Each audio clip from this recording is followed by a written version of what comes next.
سلام به همه شما همراهان عزیز کتاب‌فا.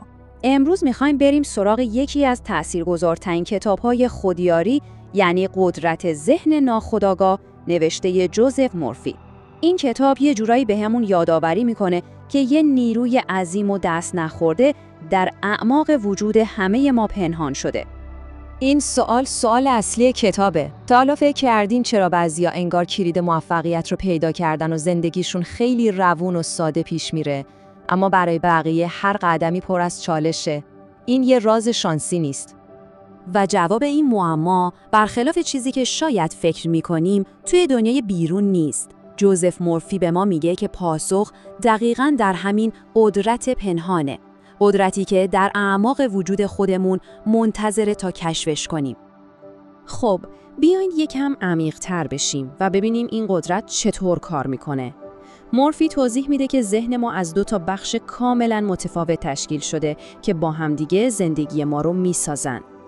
ببینید، ذهن ما 2 بخش داره. یکی ذهن خودآگاهه، یعنی همون بخشی که باهاش فکر میکنیم، برنامه‌ریزی میکنیم و منطقی تصمیم میگیریم. اما فرمانده اصلی بخش دومه، ذهن ناخودآگاه. اینجاست که داستان واقعی زندگی ما نوشته میشه. ذهن ناخودآگاه مثل یه ناخودای پنهانه که کشتی زندگی ما رو هدایت میکنه. این بخش باورهای عمیق ما، احساسات ما و در نهایت واقعیتی که تجربه میکنیم رو میسازه. قدرت اصلی اینجاست. و حالا میرسیم به مهمترین و کلیدی ترین اصل این کتاب. قانونی که اگه درکش کنیم واقعاً میتونیم کنترل زندگیمون رو به دست بگیریم. این جمله از جوزف مورفی عصاره تمام کتابه. به کلمه کلیدی دقت کنید، احساس. میدونید ذهن ناخودآگاه شما به دستورات خشک و منطقی واکنش نشون نمیده، بلکه به زبان باورها و احساسات عمیق شما جواب میده. به عبارت دیگه، ناخودآگاه شما مثل یک کارگر وفاداره که هر دستوری بهش بدید رو بدون چون و چرا اجرا میکنه. اگه مدام به خودتون بگید من نمیتونم، اون شرایطی رو فراهم میکنه که واقعا نتونید.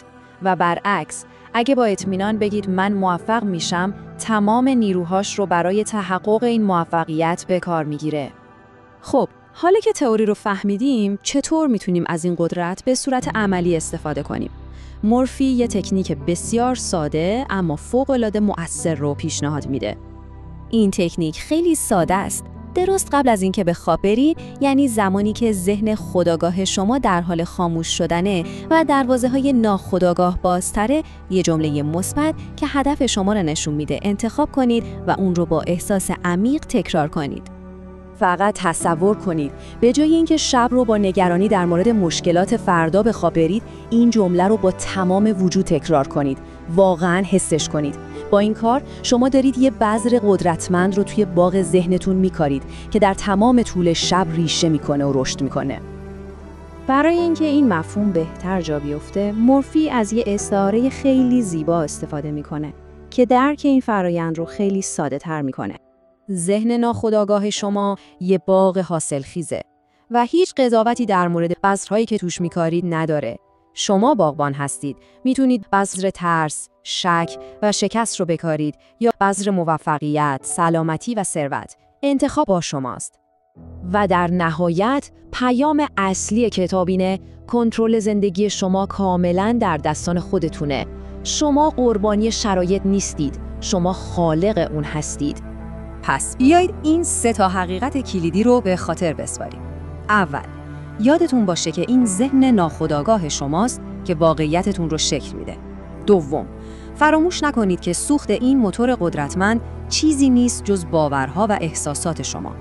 و مهمتر از همه، سوم، شما این قدرت رو دارید که افکارتون رو آگاهانه انتخاب کنید و مسیر زندگیتون رو تغییر بدید. این قدرت همیشه فعاله، چه شما آگاه باشید و چه نباشید. پس چرا آگاهانه بهش یاد ندیم که به جای نگرانی‌ها رویاهای ما رو بسازه؟ قدرت واقعی در درون شماست. اگه از این خلاصه لذت بردید، یادتون نره که لایک کنید و عضو کانال بشید تا خلاصه‌های بیشتری رو با هم بشنویم. کتاب‌فا، مرجع تخصصی خلاصه کتاب.